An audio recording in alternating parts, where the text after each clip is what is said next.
Let's get a bit more detail on this story. We go live to our Asia correspondent, John Bailey, who's standing by for us in Beijing. Hi there, John.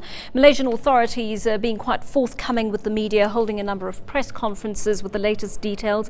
What is the latest to have come out of that press conference held a short while ago? Yeah, hello, Joanne.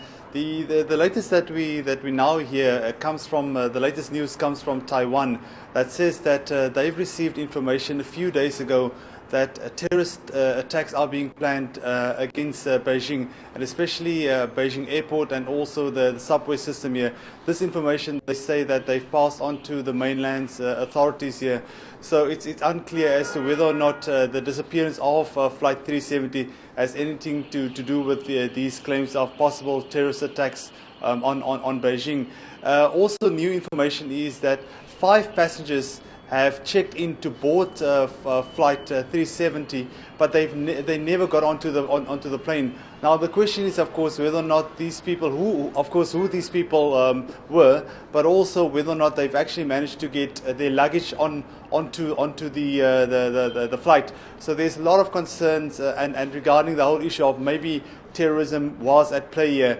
But the FBI from America, they are also part of this investigation now, and they've said up till now there's no evidence linking the disappearance of this plane to terrorism. But authorities are looking at all possibilities. Yet we are hearing at this point, we're running a story talking about 2 people who boarded the plane supposedly with false passports. Other media reporting there were actually 4 people with stolen passports on that plane. Well, at this stage, the Malaysian authorities are saying they are only referring to 2 people. They're saying that those were people traveling with passports that were stolen from an Austrian and an Italian man. So, and Interpol has now gotten involved with this issue as well, and they said that they are investigating the check-in procedures at the airport in Kuala Lumpur in Malaysia, where this flight originated from. A lot of emphasis on these 2 people at the moment, and I have heard about the 4 that some media are referring to, but the authorities here in Malaysia and in China are talking about only 2 people at this stage, and now, as I mentioned, the 5 who haven't checked in, there'll probably be some investigation as to who those people were. And John, we're looking very much at the bigger picture and this issue of counter-terrorism that has been raised. But let's not forget there are 239 lives that may have been lost here.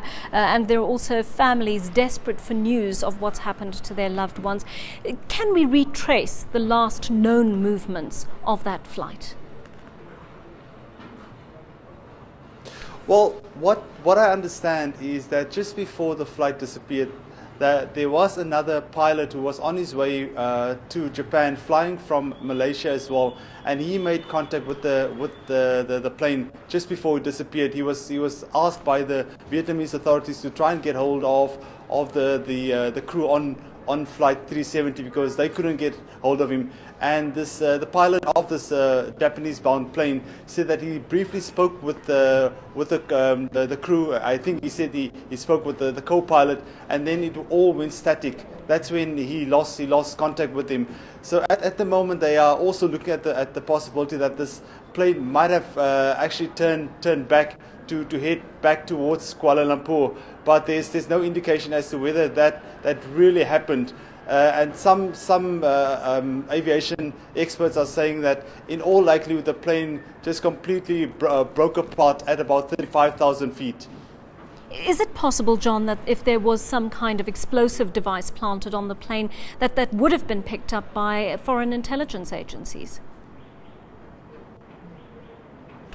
Well, the American authorities are saying that they've actually looked at they reviewed their footage from the spy satellites that they have over the area in the South China Sea area and Southeast Asia, and they haven't detected any explosions from their satellites. So it does not seem as though there was an explosion. Some say that if the plane in fact disintegrated at 35,000 feet, which was the cruising altitude of the plane, then in all likelihood, all those pieces, it might have broken up in very small fragments, and that's why it's difficult for the search and rescue teams to trace any kind of debris at the moment, because they haven't found anything yet, which authorities are saying it's quite puzzling. By now it's day 3. They would have expected to see some debris floating either somewhere in the Gulf of Thailand, or they would have found it on land, but nothing at this stage. It's a very tragic story indeed. John Bailey, our Asia correspondent, thanks very much for that update from Beijing. Know more about your world. eNCA.com